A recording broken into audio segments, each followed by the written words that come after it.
Lagi sama saya di Lensa Edo. Well, saya hampir lupa intronya. Bonjour les amis Edo and hi there. Ya, Edo. Seperti yang kalian lihat di judul, ini adalah video tentang bagaimana cara beradaptasi di Prancis atau di Paris. Well, ini bukan kali pertama saya ditanyain, Kak, bagaimana cara beradaptasi di Prancis? Kak, bagaimana beradaptasi di Paris? Kalau kita pergi ke luar negeri untuk jalan-jalan dan kita pergi ke luar negeri untuk belajar, itu adalah dua hal yang berbeda. Karena kalau saya kalian pergi jalan-jalan itu periodenya lebih pendek dan alhasil semua yang kalian lihat adalah salah satu keindahan surga dunia. Beda lagi dengan kalau saya kalian pergi ke suatu negara, contohnya ke Prancis untuk studi. Dalam artian kalian akan tinggal jauh lebih lama, mungkin 1 tahun, mungkin 2 tahun, mungkin 3 tahun, mungkin 5 tahun, mungkin 10 tahun, dan gak balik-balik. So, jadi hal yang pertama-tama akan membuat kalian jatuh cinta sama Prancis karena semuanya bagus, Eiffel Tower, Notre Dame. Tapi pada akhirnya kalian akan merasa mulailah kejenuhan hadir. Hidup makin susah, hidup sendiri, nggak punya teman, nggak bisa makan cabai, nggak punya rice cooker, nggak punya keluarga, lebaran sendiri. So, itu adalah salah satu hal yang mungkin menjadi ada satu istilah nih buat anak-anak Indonesia yang pulang ke Indonesia kalau seandainya mereka nggak selesai atau berhasil menyelesaikan studinya, itu adalah pulang ke Indonesia for good. Dalam artian pulang ke Indonesia karena angkat tangan, bendera putih melambai. Memang nggak seperti membalikan telapak tangan. Nggak cuma cukup dengan mempunyai kemampuan finansial. Tinggal di satu negara yang benar-benar bertolak belakang dengan negara kita, ada banyak hal yang harus dipersiapkan. Saya pribadi waktu pertama kali sampai ke Prancis, karena memang untuk kuliah. Walaupun pada awalnya dibantu sama teman saya, tapi saya tahu saya kesini untuk kuliah. Jadi apapun yang terjadi, saya akan melakukannya demi saya sampai ke titik tujuan, yaitu punya ijazah dari Prancis. Faktanya juga, saya kan kesini nggak begitu banyak duit. Dan saya tahu kalau saya kesini memang harus kayak berjuang mati-matian. Karena kalau nggak saya akan pulang gitu. Jadi sampai di sini mental saya, jadi yang pertama adalah mental. Telah siap karena saya nggak punya pilihan lagi. Dan ini adalah pilihan yang saya pilih. Nah, sampai di Prancis, kalian harus mempunyai pandangan yang sangat terbuka karena orang Prancis mempunyai kebiasaan yang sangat berbeda dengan orang-orang di Indonesia. Kita nggak bisa lagi menggunakan atau berbasis kepada kehidupan pola-pola hidup yang ada di Indonesia. Beradaptasi dengan cuaca. Seperti yang kita tahu, kalau di Indonesia kita cuma ada satu cuaca. Well, let's say sebenarnya ada dua musim hujan dan musim dingin. No. Musim hujan dan musim panas. Musim hujan di Indonesia hampir sama saja dengan musim panas di Indonesia. Jadi kayak perbedaan suhunya nggak begitu banyak. Sedangkan di Prancis ada 4 musim, cuy.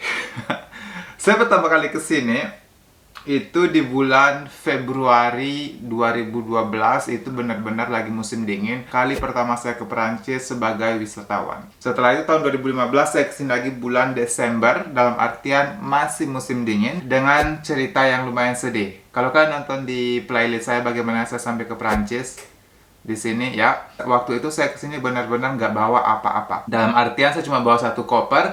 Kopernya bukan koper gede. Kopernya koper sedang, cuy. Karena memang saya nggak punya apa-apa di waktu itu. Dan Tuhan selalu bersama kalian di kondisi terburuk kalian. Waktu itu saya sampai ke sini nggak punya duit, dan teman saya ajak saya ke rumahnya, dan di rumahnya sudah dikasih kayak ini baju-baju musim dingin, kamu bisa pilih. Bukan berarti adaptasi dengan musim kalian harus apa ya, bikin itu susah. Dalam artian gini, oh, saya mau ke Prancis di musim dingin. Oh, saya mau ke Prancis di musim winter. Jadi kalian yang benar-benar kayak shopping. Jadi kalian kayak shopping gede-gedean, beli baju dingin, beli baju tebal di Indonesia karena kalian pikir sampai di sini, sampai di Prancis kalian langsung kedinginan. Jangan sampai salah kaprah karena dulu saya berpikir seperti itu. Ah, saya mau ke Eropa nih, musim dingin lagi, jadi saya mau shopping. Bahasa Indonesia ku sama bahasa Prancis ku ini, cuy, tercampur-campur. Jadi mau shopping dulu karena biar nanti nggak kedinginan di sana atau di Prancis. Salah besar, karena kalau misalnya kalian mau kesini di musim dingin, saya saranin kalian nggak perlu beli baju dingin banyak-banyak dari Indonesia. Kalau kalian ke Prancis, kalian akan tinggal sendiri. Kecuali kalau memang kalian punya keluarga ya. Kalau kalian sendiri, tinggal sendiri, berarti kalian harus menyiapkan diri kalian untuk menjadi semandiri mungkin. Mulai dari hidup sendiri, kalian bisa bayangin bagaimana tinggal di 9 meter square, sendiri, apa-apa sendiri, masak, minum, belajar, mutar-mutar di 9 meter square. Untuk dalam waktu periode yang lama. Kalau kalian orang yang nggak tahan, kalian bisa meledak. Dan itu adalah salah satu hal yang mungkin membuat kalian, oh hidupku nggak seindah waktu di Indonesia karena di Indonesia aku punya apa-apa, di Perancis aku nggak punya apa-apa. Kalian dapat masalah, cari solusi sendiri. Mungkin kita punya 1, 2, 3, 4 teman orang Indonesia, dan mungkin kalau kalian beruntung, mereka akan menjadi best friend kalian selama di Perancis, dan kalian bisa meminta bantuan apa-apa ke mereka. Pergi ke satu negara di mana kalian nggak kenal siapa-siapa, memulai hidup kalian dari nol, itu adalah tantangan yang lumayan besar. Misalnya di Indonesia, kalian pindah atau kalian tinggal di satu tempat karena kalian punya kenalan dari SD, kalian punya kenalan dari SMP, dari SMA, waktu kuliah, dan lain-lain. Kalau di sini, kalian benar-benar yang kayak zero connection. Dan disinilah kalian harus memulai petualangan kalian, cari kenalan, terus berhubungan baik dengan kenalan-kenalan kalian, menjalin hubungan, menjalin silaturahmi yang membuat nanti hubungan biasa menjadi teman, teman menjadi keluarga. Karena saya belajar akhir-akhir ini adalah bahwa keluarga itu ada dua. Keluarga dari mana kita dilahirkan, dan keluarga dari mana kita menjalani kehidupan. Jadi selama kita hidup, kita berpapasan dengan orang-orang yang awalnya kita nggak kenal dan akhirnya menjadi keluarga karena kita saking dekatnya. Dan itu adalah seni kehidupan yang saya benar-benar nggak bisa pahami, tapi saya nikmati.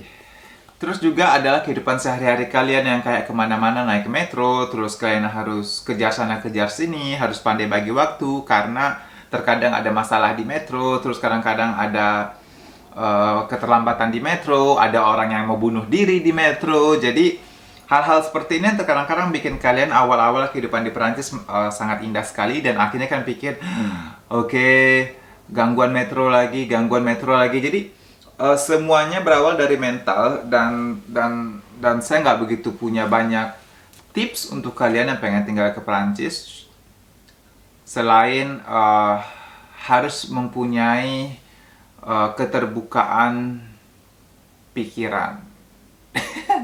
harus sabar, dan juga kalian harus yang kayak, kalau seandainya hari ini ada masalah, kalian harus punya sifat, atau kalian harus punya moto kehidupan yang kayak hari ini susah, besok ada jalannya gitu.